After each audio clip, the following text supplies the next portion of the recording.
And we are about to go live. Thank you all for tuning in. And we have with us Robert Amsterdam. Thank you very much for joining us. And Daniel, you're also there again. So, Robert, you've told us that you have a limited amount of time. So I would like to start with you. First, since when have you been the lawyer of Bobby Wine, aka Robert Cicolangi? Since Arua. We were involved with Bobby since we were retained actually at first by a human rights organization that called me in the middle of the night to tell me that Mr. Wine was being tortured in Uganda. So since that moment, we've been working with Bobby. Right. So, indeed, Arua. That's an interesting thing. We all know what happened. Officially, there has been an appeal for an investigation for what happened. I suppose nothing has happened with that, right? Absolutely nothing. I mean, as we've seen in recent days, the government of Uganda is intent on murdering Bobby Wine. And they're attempting to use the precedent of Benazir Bhutto's assassination so that they can avoid blame. And we're not going to let them do that. This is the most ridiculous campaign imaginable. We have people, leaders like Bobby Wine, risking their lives in an election we all know the government's going to rig, in a situation where what they're literally trying to do is weed out the opposition through murder, tear gas, and other forms of violence. And they're doing it with the support of the West. My view is very simple, that it is not enough to issue occasional statements. Mr. Museveni is an international criminal. He has raped Congo. He is in the process of doing the same thing in South Sudan.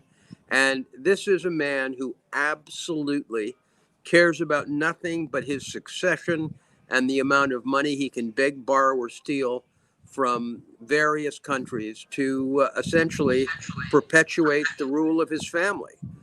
Unfortunately, that's not who he was, 40 years ago, perhaps, but that's who he is today.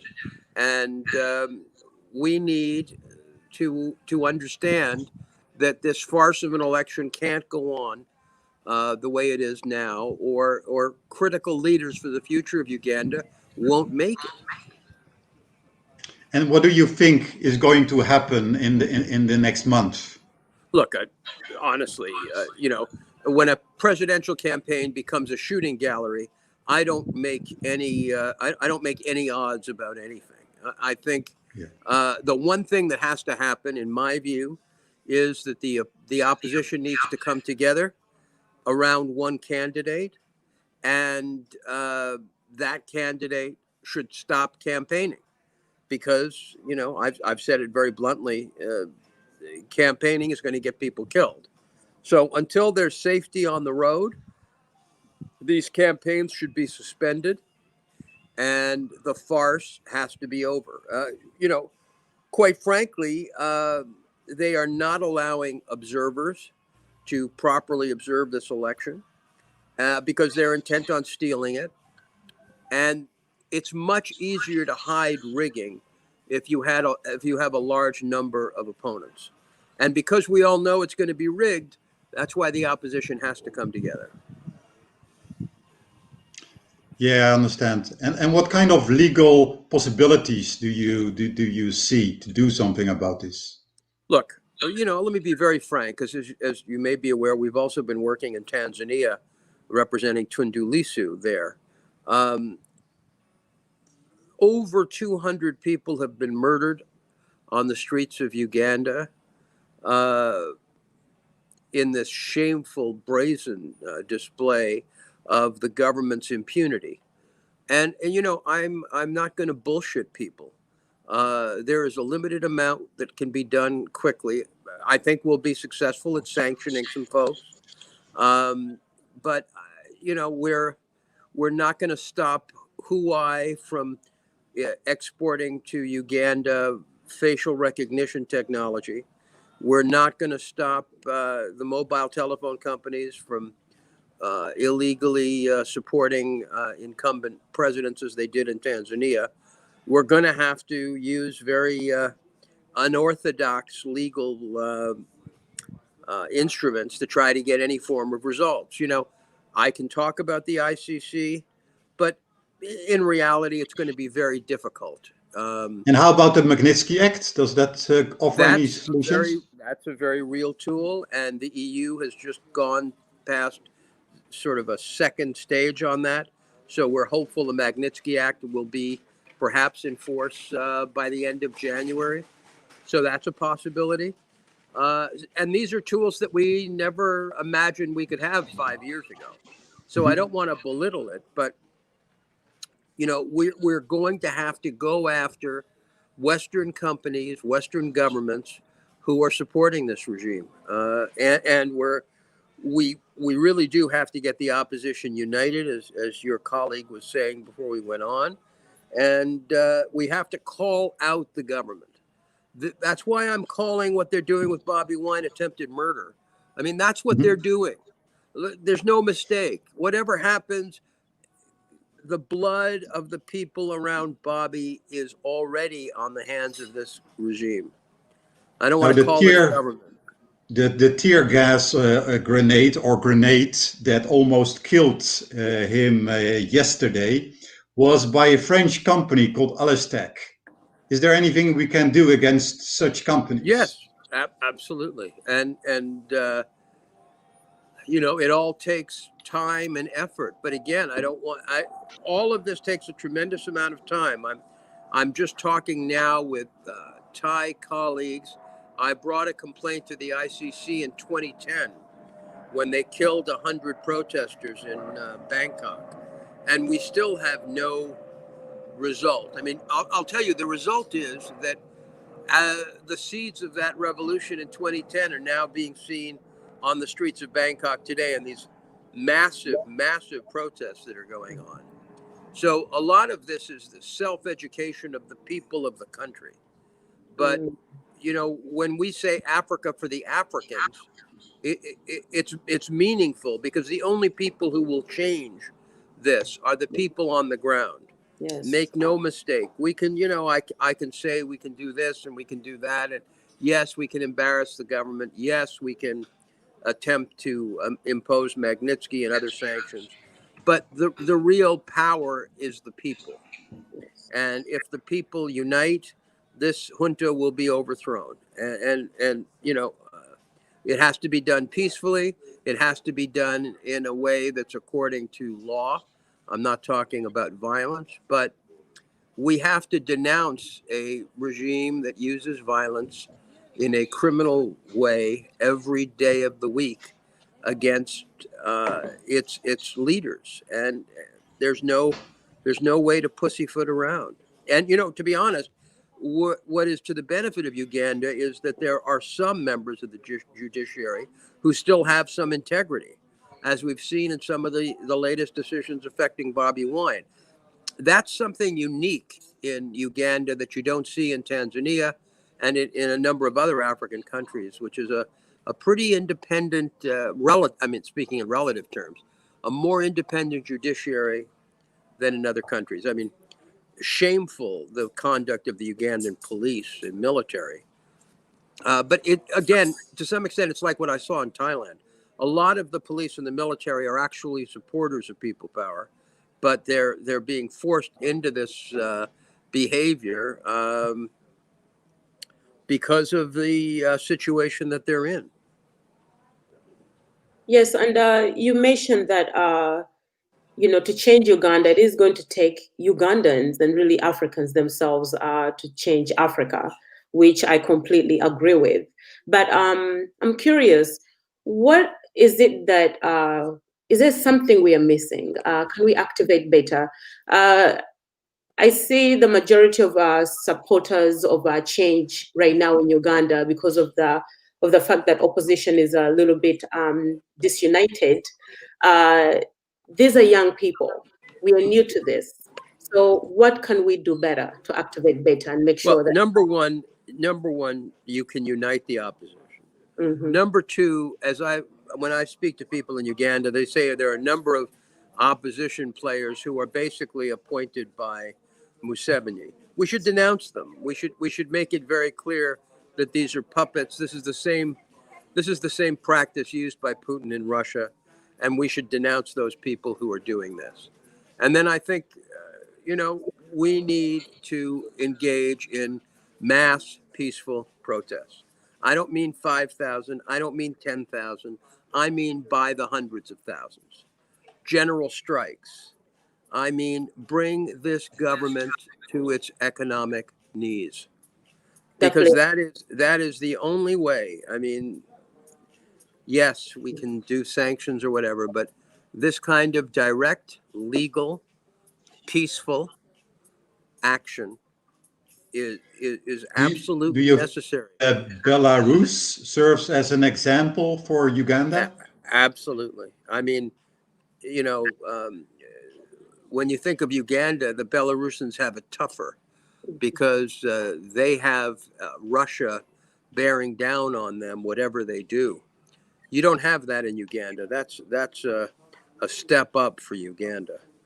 But we've just seen an election stolen in Tanzania by a morally bankrupt junta there. I don't call Magufuli the president anymore because he lost the election. But, the West has not responded the way it should.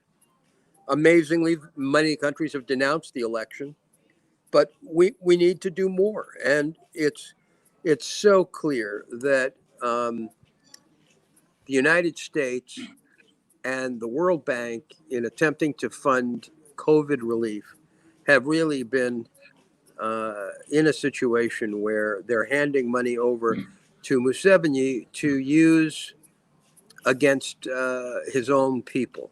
And every time I speak to people in Washington, I express my disgust at my own government for its complicity with Museveni. Yes. Dr. Daniel, do you have any questions for Robert Amsterdam? Yeah, I think I wanted to ask him what more we can do from the diaspora. I think he made it clear that the effort has to come from the ground. Yes. But what more can Ugandans in the diaspora do? Let me tell you, I want to know why the diaspora isn't outside the embassy 24/7. Yes. I want to know why the diaspora is not sitting in that embassy every day of this election with pictures of Bobby Wine and the other opposition folks who are risking their lives every day. Yes. That's what the diaspora has to do. And then, as soon as the new Congress is in, I will be happy to join you and lobby, particularly the Black Caucus, with what they've got to do to really help the opposition. And there's a great guy in D.C., Jeffrey Smith, who's a great lobbyist and a great friend of Uganda. So we have to work with Jeffrey and others and get lobbying and get protesting. I mean, every day. I completely agree. I'm actually planning on a hunger strike at the State Department sometime by the end of December. These people have to see us there on a regular basis for them to understand. But I would be careful about hunger strikes. I've represented many people on hunger strikes. I have 3 ex-wives who want me to go on a hunger strike till death. I think I think the danger of hunger strikes is you lose credibility because we don't want to die, and especially when it's water and food, you don't last long, and then you look kind of foolish. So I would not recommend it. Okay. I don't want our young people to engage in that.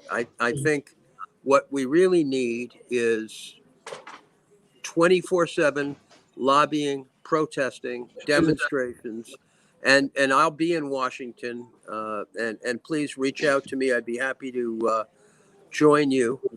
I know I don't look like I grew up in Kampala with the ghetto president, but my heart is in it. And we would, very much like to. I mean, I've spent my life in Africa, and I'm completely horrified by what's happened in Zimbabwe, what's happened in Zambia, Nigeria, for lack of good governance. These are terribly depressing events, let alone what just happened in Tanzania, Uganda, and of course, South Sudan. Nigeria had a very good results with a hashtag and a lot of social media action.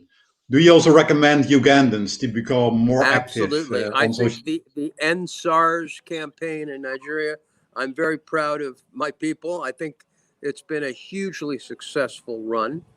And I think we've got to develop a Ugandan hashtag that covers all the opposition political parties.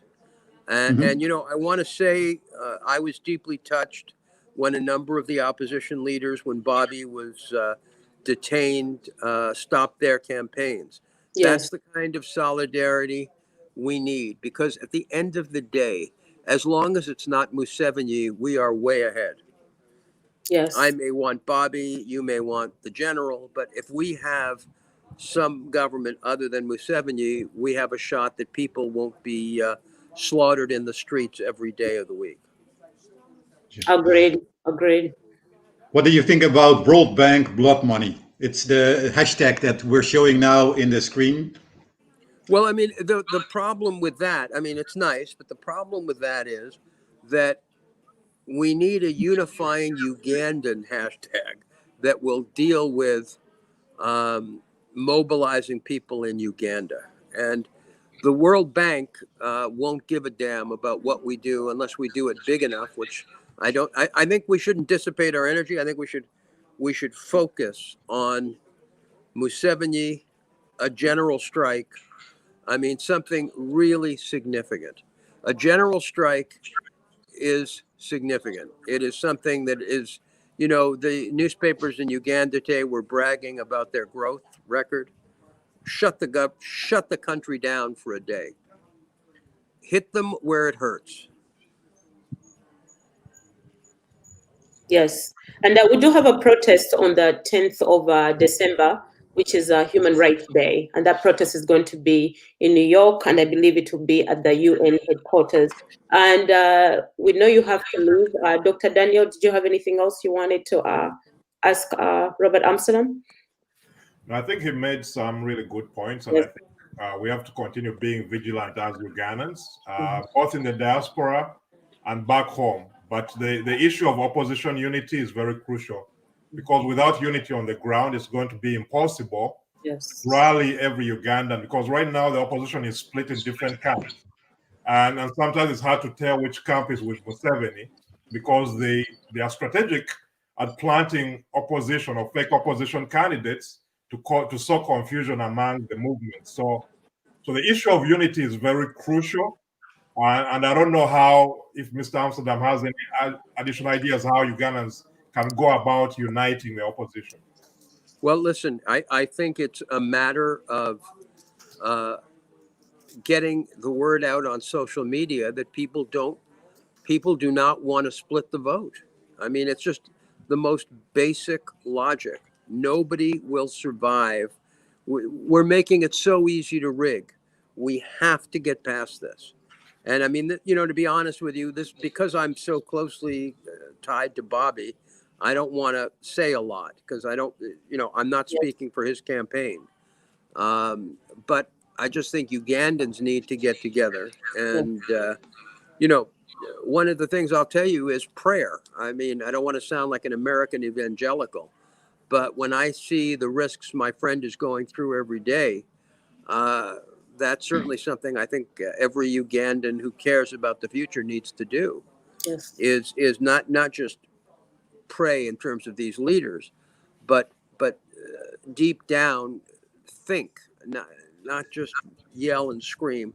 Yes. Think about how a better future can happen for our children. Yes. And we have to understand that 70% of that population is under 30. So there is a whole future that's being corrupted and destroyed by this junta. And we have to change that, and we have to give Uganda a better future. So thank you very much for having me. My colleague in Washington, I hope you'll look me up when I'm back. And God bless you all and the people of Uganda. Yes, let's stay in contact. We would like to do that very much, and let's coordinate so we can do something for democracy in Uganda. Thank you so much that you were willing to join our program tonight. No, our pleasure. Thank you so much. All the best. Okay, bye.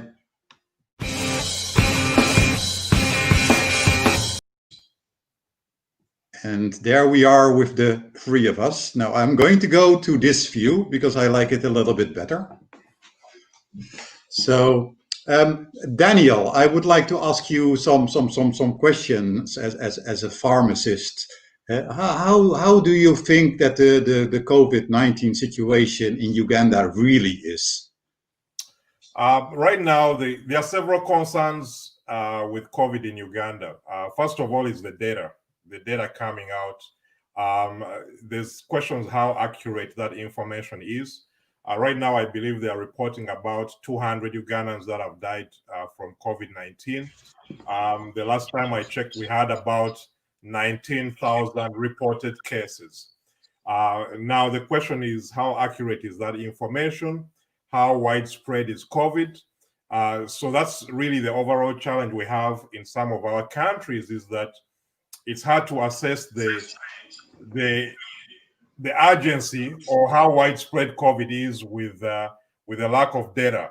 But now looking forward towards the vaccine, which I've had the Minister of Health start talking about in the last couple of days, is the logistics of administering a vaccine in a setup like Africa or Uganda in general, and knowing that some of the storage conditions for the vaccines are close to freezing temperatures, except for the AstraZeneca vaccine, which can be stored under normal refrigeration.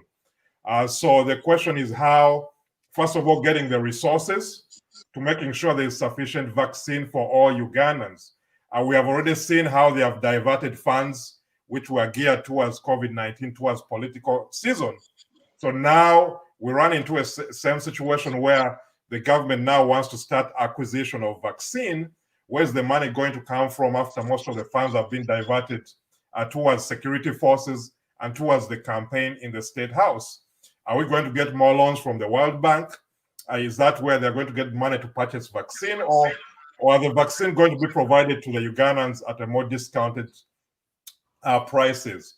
The final logistical problem which I can think about is the requirement of 2 doses.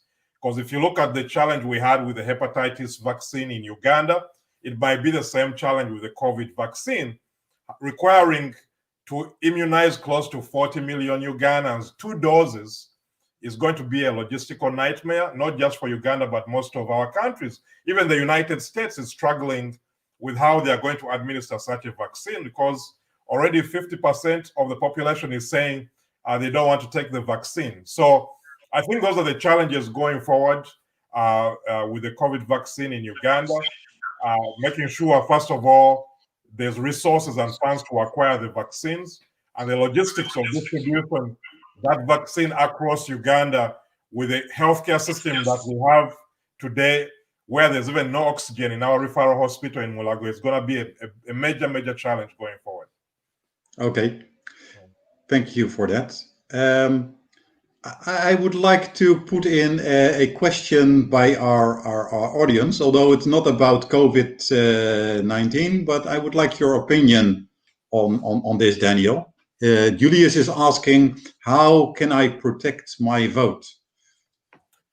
That's probably going to be a big challenge, because we have seen from the previous reports, we have seen many, I'll call it an autopsy. If you see the autopsy of the 2016 election and previous elections, there's all clear indication that Kizza Besigye won that election. But the question comes down to who counts the votes and who is announcing the vote tally. So that's the challenge we have even with this election on January 14th, that even with the massive support that Honorable Kyagulanyi has today, that on election day when the votes are cast, how are they going to get counted? Now, Honorable Kyagulanyi has been rallying all Ugandans and telling them that after you vote, make sure you stay at the polling stations. Make sure you are around when they count the votes. Make sure you are around when they announce the final tally, to make sure that we avoid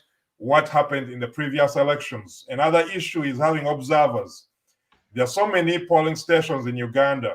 We have to make sure that as the opposition, as people powers, NUP, that there are observers at each and every single polling station.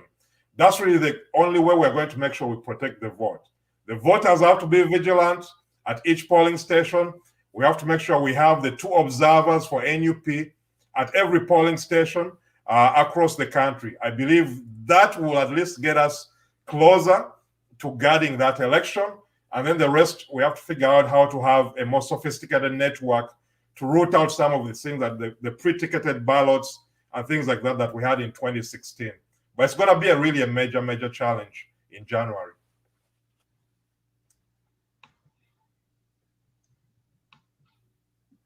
You have any more questions, Patricia? Just for NUP supporters and those seeking change in Uganda, the National Unity Platform is very prepared, more prepared than opposition actually thinks we are, in terms of making sure that the tally centers have our people there to observe and make sure they're reporting the correct information back to us. So we'll be updating Ugandans throughout the day on the proceedings of the day and the votes and everything. But I kind of want us to stay here and digest what Amsterdam was talking about. He talked about opposition unity, for example. I don't think we realize the importance of unity. I sometimes hear some of our comrades talking about the FDC party negatively, ANT party negatively. That time has come to pass. This unity is going to have to come from within, and it's going to come from Ugandans like me and yourself. Like, if we can have a positive message, I believe it will catch on with time. I always talk about the bottom-up approach in terms of organization. I do strongly believe that the people on the bottom, if they're united and organized and effective, they can actually force the leaders on the top to unite and do the right thing. And so it is very important that we are sending out a positive message throughout the different parties to prepare for what's to come, because the road ahead is going to be a very difficult road, and so many Ugandans are going to die. And many people that do not even support change, many people that do not belong to political parties, don't really care about politics, are going to end up being affected. Yeah, and like we already discussed in the last episode, that the violence of the government is actually leading more people towards Kyagulanyi. There are many Ugandans that are thinking, okay, he's maybe a bit young, can we trust him to be the president? But then the next day, if they see dead bodies in the streets or on WhatsApp, they're like, maybe it is better to go with someone that they haven't seen as a president yet, rather than someone who is killing so much. Yes, that is absolutely. So in 2 weeks, we're going to update our research again, and we're going to see if that shift that we saw from October to November, when the support for Museveni dropped from 34% to 28%, is going to continue. I'm afraid it might, because there has been so much violence again. Yes.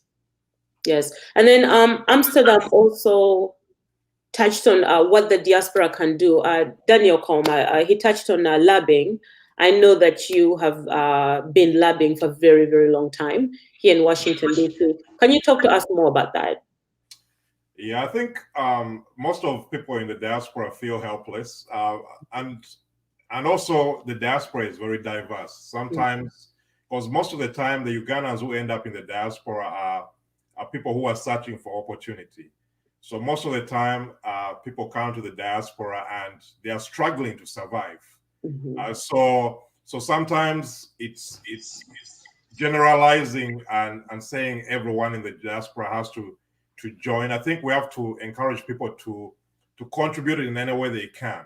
Yes. Those who can come out and demonstrate, they can do that. But there are also other opportunities where we can contribute. We have channels where you can make donations to candidates back in Uganda. So if you are busy, you work 3 jobs, you don't have time to go out on the streets or to go to Capitol Hill and lobby or to the State Department or wherever you are in your country where there are stakeholders, to be able to get the message out to them. You cannot do that by supporting the people who are getting the messages, donating to the campaign, donating to the candidates back in Uganda. Right now, we have a number, hopefully, Patricia, you can share it on the link, where people can go and donate towards the NUP candidates who are traveling across the country right now. They need their resources, they need their assistance. And that brings us back to the issue of unity. What unity helps us to do is to compete across the board.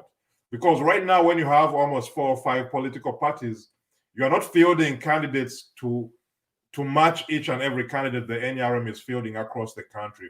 But when you unify as an opposition, you are able to field a candidate for members of parliament, for LCs, for councillor positions, and all across the board, because you know your voter base is unified. So that's why we need to rethink the strategies right now going on the ground.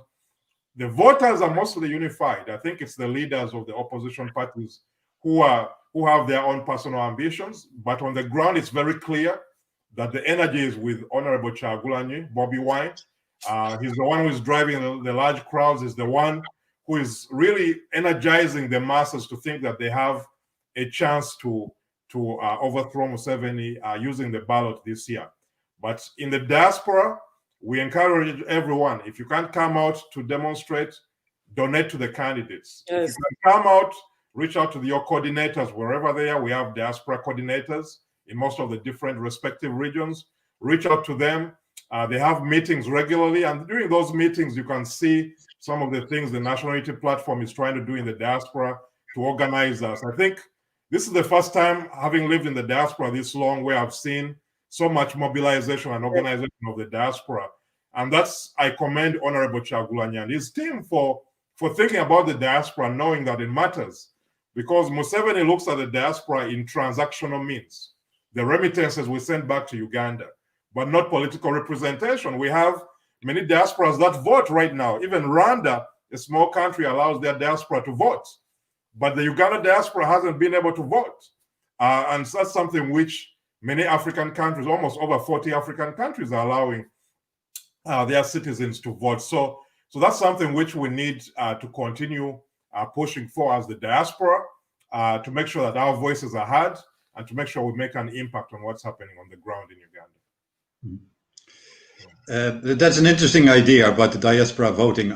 But I'm also afraid that certainly there will be diaspora in countries that are friends with Museveni. You will suddenly see that in Saudi Arabia, there are very many Ugandans. Right. And when you talk about the diaspora voting, as good as it sounds, the real problem that we have right now is that it would be through the American embassy. I mean, the Ugandan embassy, correction. It would be through the Ugandan embassy. And the Ugandan embassy works for the dictator. So we all know how that's going to go. Yeah, I think there's a way to protect the vote. I think people just have to be vigilant. Yes, I agree with you that you're offering more avenues where they can rig the vote. But I think many countries, I think I always stand for expanding voting rights for all Ugandans, wherever they might be. And we have over 2 million Ugandans who live in the diaspora right now. That's a big chunk of our population. And I think we have to move towards making sure that we offer them access to choose their representatives. Yes, I think Museveni and NRM government have kind of sowed the seeds of vote rigging, and sometimes it disincentivizes us to be more progressive in our policies and approach towards making voting more accessible. But I think we need to push for that. And I think the court in Uganda recently there was a court case on that issue. And the Electoral Commission promised that in the next election, they will try to work towards making voting accessible for the diaspora. But I agree with you that we have to be they have to be clear how we can safeguard the vote to make sure there's no rigging happening if you open up the channels of should there be a special diaspora seat in parliament, like there are military seats, etc.? That's an issue which has been debated on so many diaspora platforms. But right now we have one of the largest parliaments in Africa in general. So for a small country like Uganda, so that's why it becomes tougher to make a case for even having more parliamentary seats. But I agree with you that the diaspora is a major stakeholder in the affairs of Uganda, and we really right now don't have representation.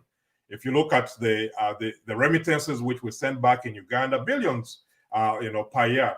If you look at the challenges Ugandans face just to export things back home, the taxes and all that kind of thing. So it kind of calls for more representation from the diaspora. But I'm still evenly split on the issue of having more parliamentary seats, because right now it's costing Ugandan taxpayers a lot of money just to pay the salaries and the vehicles. And I can't imagine how many seats you give the diaspora, because you have diasporas in North America, you have people in Saudi Arabia, people in South Africa. Do you give a parliamentary seats for all those diaspora locations? So it's a really big challenge, but as well as a good question that's worth debating going forward. Can I go back on the diaspora voting? Dr. Daniel Comer, people like yourself, I believe, would be in good position of starting up something independent from the government to tally these votes. Yeah, I think there are so many different ways of voting. I think some of the countries do in-person voting at the embassies, but they allow you to be present. So they choose diaspora people to be observers. Okay. And even the political parties can have observers within those consulates. So it won't be the embassy itself which is supervising the vote, but the embassy is just a venue where those votes are cast. But you have an independent, the Electoral Commission is able to send representatives to those embassies to supervise the vote. So I think it can be done in a way where you have safeguards in place. Can have diaspora observers. Also, the political parties can send or can have, we have like NUP has people here in the diaspora, and NRM also has people in the diaspora. So each of the political party can have 2 observers at each of those consulates to make sure they supervise the ballots, they supervise the voting process to make sure that the process can be carried out in a safe and effective manner. But yes, I think it's an issue which I'm curious how it's going to be executed in the next election in 2026. But I think it's long overdue, since many countries are already allowing the diaspora to vote. And then when we talk about our foresight and the future of Uganda, we obviously saw the EU monitor votes for years, and that did not yield any results. And so they gave recommendations on what Ugandans should do in 2016, and none of these recommendations were followed through by the Ugandan government. And so this year they excused themselves from, monitoring the elections in Uganda. And then, of course, the United States is in bed with the dictator as well. Long term, Robert Amsterdam was talking to us about really taking the lead in changing what's wrong with Uganda, what's wrong with Africa. Shouldn't we as Ugandans come up with solutions instead of depending on the EU or the United States? And maybe that was part of the problem all along. Maybe that was really part of the problem. What do you think? I think the observers are important, though, yes, of course, the Western countries sometimes have their own issues with their elections. But I think having those extra eyes on the ground is helpful, because usually they come more as independent. They are more independent and they are harder to corrupt than the people on the ground who, as we have seen historically, the government can have a lot of influence over. But I think we have many civil society organizations on the ground who do an excellent job. But the issue is the resources. I think what the government does a good job of is starving the NGOs. You have seen they're already curtailing funding to NGOs. They're already deporting some of the representative of many NGOs in Uganda because they tend to offer more of a check on the process. And I think you are right. We need to probably invest in more oversight in civil society in Uganda to make sure we have our own people and build that culture of having our own system to safeguard elections going forward. So civil society is a place which probably we need to have more Ugandans participate in and to invest more resources towards that. But right now there are some good people on the ground, but I don't think they have the necessary resources to make sure they supervise the vote nationwide. Dr. Nico, what are your thoughts on that, Dr. Nico? Is it helpful to have the EU or the United States monitor elections in Uganda? Yeah, so obviously we discussed elections and election monitoring in detail 2 weeks ago, and I think our guest Nick Cheeseman was right that if you write a report like the European Union did in 2016 with 9 recommendations, and then in the following years you find out that none of those recommendations have been followed up upon, then what reason is there to come? Then your presence is only used to whitewash the election results. Right. So yeah, he was right that it's actually good the European Union didn't come because it didn't make any sense. You have to understand that so the election observers can do a good thing. Obviously, they will see the imbalance in media attention. That Bobby Wine does not have access to television. He's not allowed to come even onto one radio station. He's not allowed to be in printed press. His posters are removed everywhere, right? But when it gets to the polling station, the problem is there are 35,000 polling stations, and when the observers have a team of say 30 people, they might visit like 100 polling stations. So then there are still 34,900 polling stations remaining where they can rig. So even election monitors are quite, they don't have the tools there. And actually what I think that Ugandans can actually be more powerful, because maybe the European Union only has 40 observers, but as Ugandans, there are 40 million observers potentially. Yes. So I really think that if Ugandans unite, and if they go to their political parties and say, yes, I want to help monitoring the elections, yes. Like someone was saying, if they stay at the polling stations until the results are announced, if they make sure that their phone is charged so that they can record what's going on. And if you're not able to make a video recording, then make an audio recording. Mm-hmm. And if the internet is shut off, then make sure you send out an SMS. Yes. So just be prepared for polling day and make sure that at every polling stations there are people that ensure that no rigging takes place. I think Ugandans can do that far better than election observers. I believe so. I agree with that point. And sometimes the Western observers have a way of giving legitimacy to elections when they are not free and fair, with some of the reports. So I think it's a good point you make that Ugandans have to be vigilant, because the only way you're going to cover that large amount of polling centers across the country is by Ugandans themselves. So that's why the message of Honorable Chagwan is a good message, that people have to stay at the polling station until their votes are counted. In addition to having the observers, yes, those two are helpful, but if Ugandans demand that there is a free and fair election at each of the electoral polling places, I think it will go a long way in making sure at least we have close to a fair process in counting the ballots. So yes, the issue of observers is definitely complicated. It needs a lot of resources, but we need to organize better. Maybe a diaspora can come up with an organization which can spearhead that process. Maybe recruit Ugandans on the ground who are well trained, because part of it is training. Just having people there, they might not know what to look for.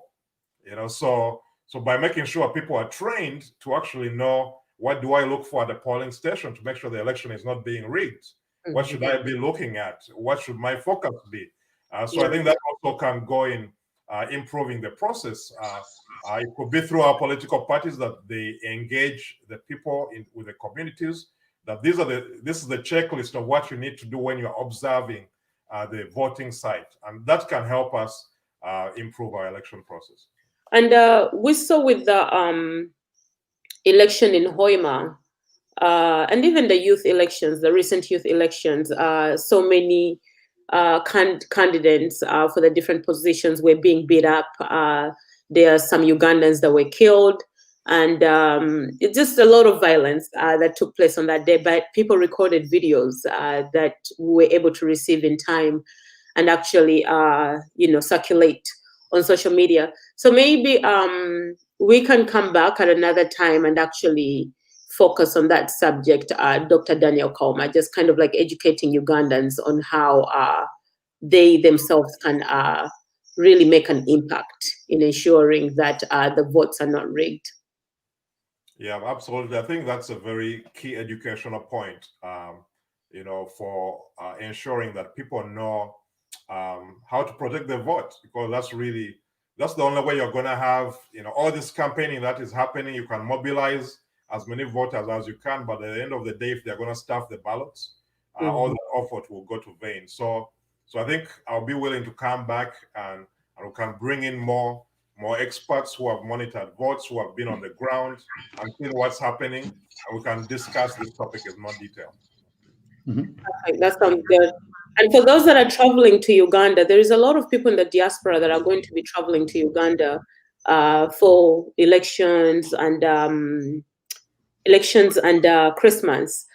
Please take some first aid kits. Go donate them to the People Power headquarters. We need a lot of that support. If you have phones and tablets around your house that you do not need, take them with you. Drop them off to the People Power headquarters. Anything that you can take that can be useful to the movement for change, please take it with you. And of course, your time and energy. For some of you that are able to work as nurses on Bobby Wine's campaign, you're more than welcome to call the People Power headquarters or go to the headquarters yourself and offer this help, or even election monitoring. So we have so many people coming from the diaspora to go to Uganda. Prepare ahead to possibly be involved in this election in the way that you see fit. Dr. Nico, on to you. Yeah, thank you very much, Patricia. Yeah, so is it a good moment to ask our viewers to also use some of the hashtags that we have discussed? So let's, if you are really unhappy about the 300 million that the World Bank has lended to the government supposedly for COVID-19, then use World Bank blood money or think of your own hashtag. If you're unhappy about the support of the European Union that's also given COVID-19 release, then EU blood money could be good. And then one thing, if you're not happy about these French companies that's sending tear gas canisters, I know not everybody likes it, but this is a French hashtag, pas d'armes pour l'Ouganda. And my French is not so good, but I just hope that the message will get more through to the French if we use a French hashtag. I see. Okay, open for suggestions, and if there's a better hashtag, we'll present it next time. Then, also very important, our Facebook page, freedom.uganda.31, because next time we might be broadcasting on our own Facebook channel. Someday we need to have our own Facebook. So, and this is already our third episode, and every episode is getting better. So, might be worth having our own Facebook channel. So yeah, come up with your suggestions for hashtags. And Patricia, do you have any final remarks? I think you should probably play the hashtag video if you have it, and then we can close up from there. Before we do that, okay. We're very thankful again to Ekyoto for giving us this platform to broadcast. We talked about unity and, Ekyoto being able to work alongside Freedom Uganda and obviously NUP, People Power is, that's the first step to liberating Uganda. So thank you very much, Team Ekyoto. Let's go into the hashtag video. Thank you, Nico. Thank you very much, Dr. Daniel Coleman.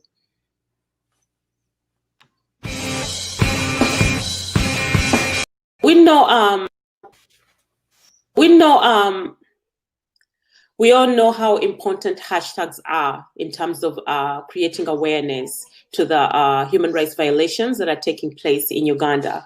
Today we have Sophie here with us. She's going to walk us through these trends and hashtags that we are supposed to be using in order to ensure that our message reaches the worldwide audience. Sophie, please go ahead. Thank you, Patricia. Thank you, Nico. So over the past 2 weeks, we've had a couple of hashtags trending. But the major hashtags that trend are those ones that are supported or pushed by Bobby Wine himself, because of the huge following he has and the big audience he has. So when he pushes when he tweets a hashtag, for example, when he tweets, he usually tweets with the hashtag, "We are removing a dictator." He introduced that hashtag about 2 weeks ago, and every time he tweets, it trends because of the traffic it generates and the engagement it gets and all that. So most people here have been using that hashtag when they tweet, and a lot of people have gotten familiar with it and they're using it. Another hashtag is hashtag 14th January 2021, the day we are going to be voting for the president and the members of parliament. He pushes that hashtag as well. And there has also been the police brutality hashtags. They are two. Initially, it was one, but then a second one was created when the regime messed with the first one. They misspelled some words in the hashtag. I feel like that was a tactic by the regime to kind of like slow the hashtag down. So a second one. I actually noticed that happening. I think it was actually an incident. I think it was one of the Noob supporters that just accidentally misspelled the hashtag, and then he or she got so many retweets. And the problem is then if you want to start typing a hashtag, then Twitter is going to suggest you a hashtag. And because that hashtag has been trending, it's going to suggest you the misspelled hashtag. So yeah, it's very, very annoying. Right. It was really annoying. And I remember when people tweeted with it, I tried to correct them, but it's not possible to correct so many people. But at the moment, I think a lot of people have gotten familiar with the correct spellings, and they are tweeting under the right hashtag, which is hashtag Stop Police Brutality in Uganda. And the sister to that one is hashtag End Police Brutality in Uganda. So we use them concurrently whenever there is an incident of police brutality, like last month on the 18th, when they massacred a number of people, including children. It was a very difficult day. May the Lord bless their souls. May they rest in peace. And we pray that someday justice will be served for those people. So those are some of the hashtags. I hope I haven't put in any. Oh, there's also hashtag Stop Museveni. Yeah. And obviously, I see it is frustrating for the government because they don't like the opposition hashtags to trend. They rather have their own hashtags, like Stop Hooliganism trends. Yeah, and, we have we have a lot of support. We have social media, lots of social media queens and kings and activists, and just really daily Ugandans, everyday Ugandans that are supporting the movement for change in Uganda. As Bobby Wine calls it, we are removing a dictator. So many Ugandans that are definitely doing their best to remove dictator Museveni. But we have to make sure that we are organized in the way that we are doing this, so that we are effective and our message definitely reaches a worldwide audience. Right. Yes. So